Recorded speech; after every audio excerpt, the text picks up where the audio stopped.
Untuk jurnal internasional, kelompok kami mengambil judul Overdistribution Illusion, Categorical Judgment Produce Them, Confidence Ratings Reduce Them, yang ditulis oleh Brainerd, Nakamura, dan Reina dari Cornell University.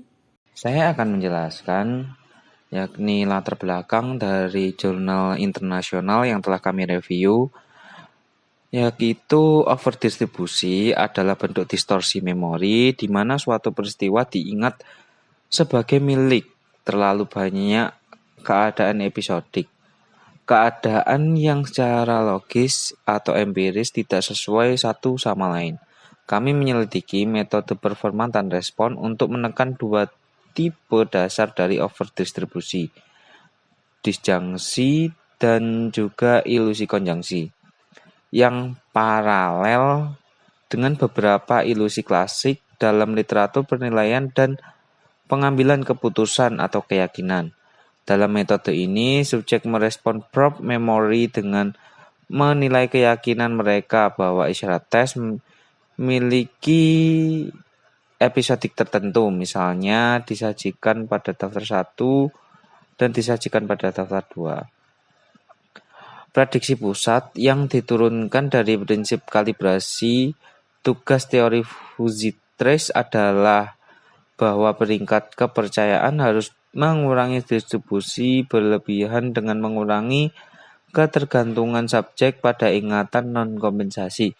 Dari 3 percobaan, setuju bahwa dengan prediksi itu adalah dalam eksperimen 1, ada ilusi disjungsi yang andal dengan penelitian kategoris, tetapi tidak dalam peringkat kepercayaan. Dalam eksperimen kedua, yakni kedua format respon, menghasilkan ilusi disjungsi yang andal, tetapi peringkat kepercayaan jauh lebih kecil daripada penilaian kategoris. Dan dalam eksperimen yang ketiga, ada ilusi konjungsi yang andal dengan penilaian kategoris, tetapi tidak dengan peringkat kepercayaan atau keyakinan.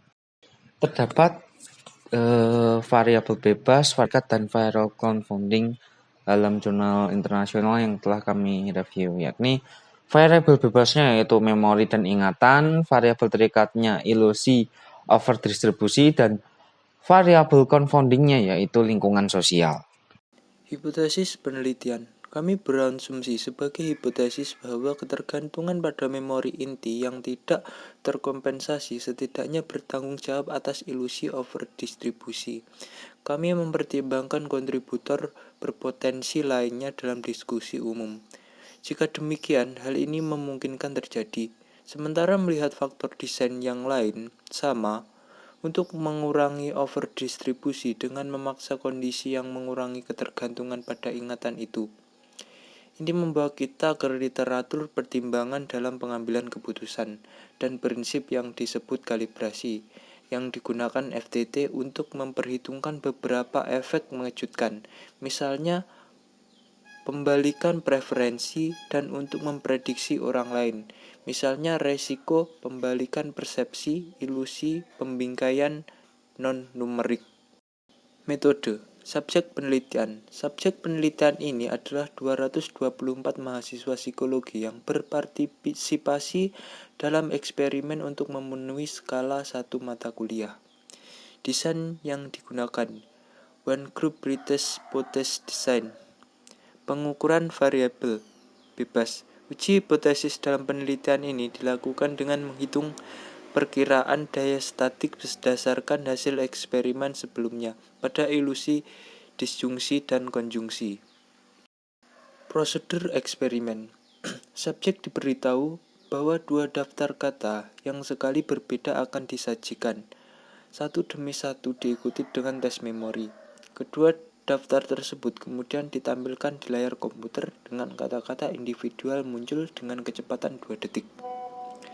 Dipusatkan di layar dengan huruf tebal 72 poin, warna latar belakang layar dan font, di mana kata dicetak berbeda untuk daftar 1 versus daftar 2. Ada jeda 15 detik antara daftar, Dan setelah daftar 2 disajikan, subjek menerima instruksi untuk tes memori, yang dinyatakan bahwa beberapa isyarat tes yang akan datang adalah kata-kata terdaftar dan sisanya adalah kata-kata baru. Subjek diberitahu bahwa 2 daftar kata yang sama sekali berbeda akan disajikan, satu demi satu, diikuti tes memori.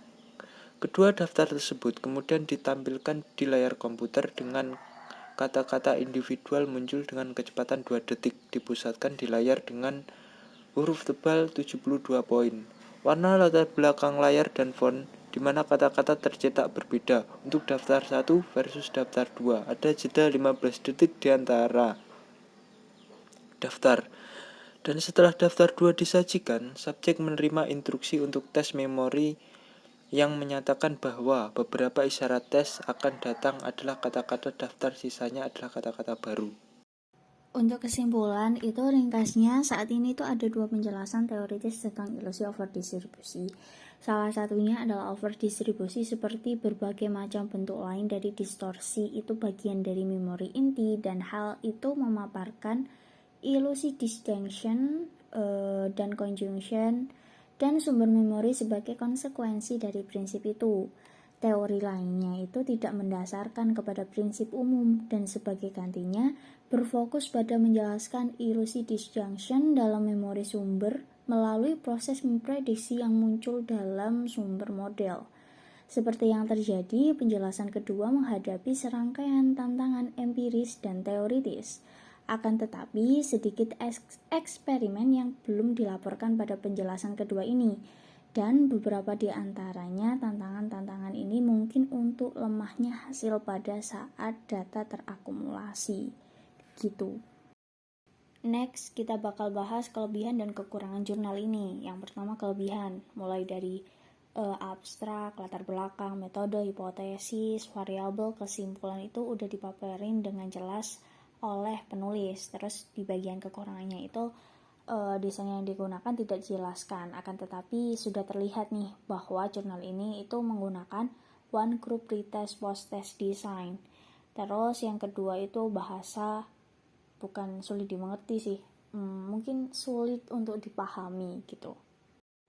Sekian presentasi dari kami dari kelompok 13 mengucapkan terima kasih. Untuk kalian yang mau tanya-tanya silakan kirim pertanyaan kalian melalui email yang udah tertera. Sekian, wassalamualaikum warahmatullahi wabarakatuh.